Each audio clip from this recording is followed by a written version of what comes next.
Welcome to Gooseberry Science and Education videos. I'm your host, Alex, and joining me today to help explain these concepts is our channel mascot, Pip the Orange Gooseberry.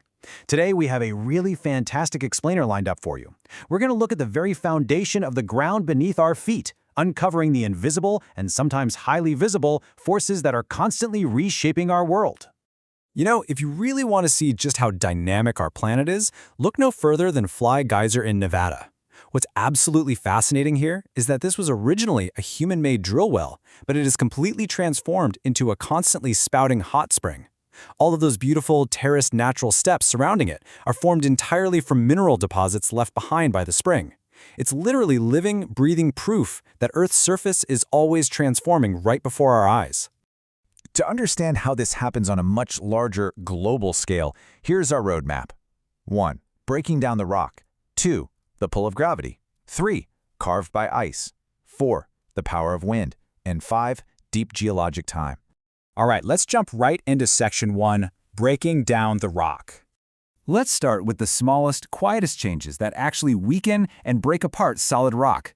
Pip the Gooseberry wants you to know that this foundational process is called weathering.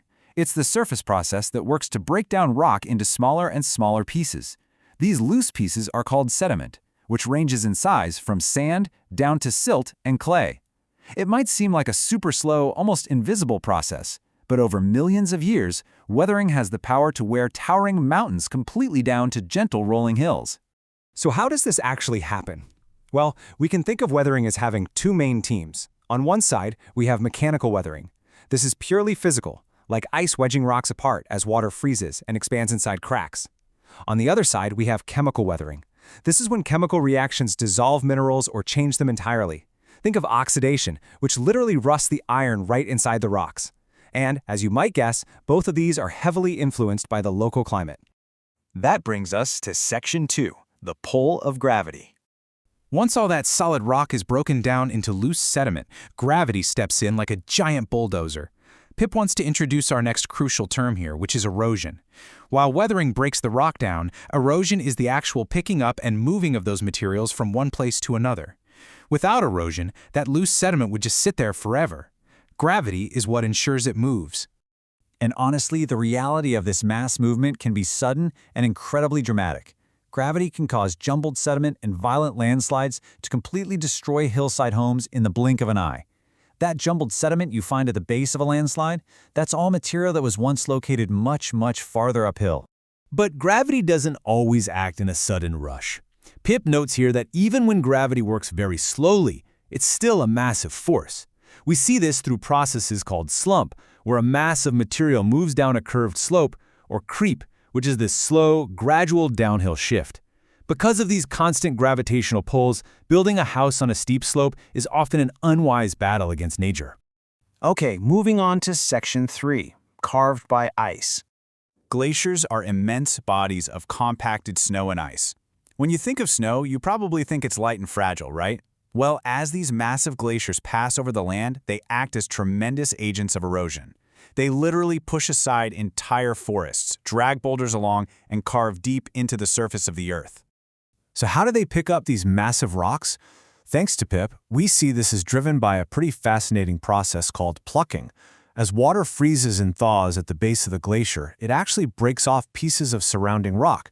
This adds gravel, sand, and even massive boulders to the glacier's bottom and sides. The glacier then carries this eroded material away, eventually depositing it somewhere else in a jumbled mixture we call till. Next up is Section 4, the power of wind. Now, from the freezing cold, let's travel to some drier climates. Pip is popping in here with a truly wild number, 30 meters. That is how far some sand dunes can actually migrate in a single year. Think about that. A giant hill of sand moving the length of a basketball court in just 12 months, entirely powered by the wind. In places like coastal France, these traveling dunes, driven by the wind's energy of motion, have actually encroached on forests and completely buried entire farms and villages. To stop this massive wall of sand, people had to use anti-erosion practices, like planting grass directly into the sand and growing a barrier of trees just to halt it. Out in the desert, this airborne energy transports just massive amounts of dust and sand. It proves that wind is a highly effective, continuous builder of new landscapes, constantly shifting and sculpting these beautiful, undulating dunes. So, here's the crucial question. Now that we've seen water, ice, wind, and gravity actively at work breaking down rocks and moving them across the globe, we have to ask ourselves, how long does it actually take to erode an entire mountain using just these forces? Well, to answer that, we have to entirely change our perspective of time. Section 5. Deep geologic time. A scientist named James Hutton formulated a groundbreaking hypothesis. He inferred that the everyday erosion processes we've just discussed have been working incredibly slowly over millions and millions of years. He realized that it takes much longer than a few thousand years to form rock layers. Given enough time, these slow, creeping processes can completely transform Earth's history, eroding mountains that once stood kilometers high right down to gentle hills. So scientists today recognize that our planet's surface is ultimately shaped by a combination of two things. On one hand, we have the relentless, creeping, everyday erosion and weathering processes that Pip showed us today, taking place over millions of years. But on the other hand, this slow sculpting is occasionally interrupted by massive, sudden, and violent events. We're talking about things like the collision of a comet or asteroid about 65 million years ago, an event so dramatic it likely caused the extinction of the dinosaurs. As you go about your day and you feel a gust of wind or watch a drop of water freeze in a crack, think about how those tiny actions are currently changing the map of our world. Ask yourself, what will these relentless sculptors of Earth create millions of years from today? The landscape of the future is being built right now. Thanks for watching. Remember to like and subscribe if you like the content.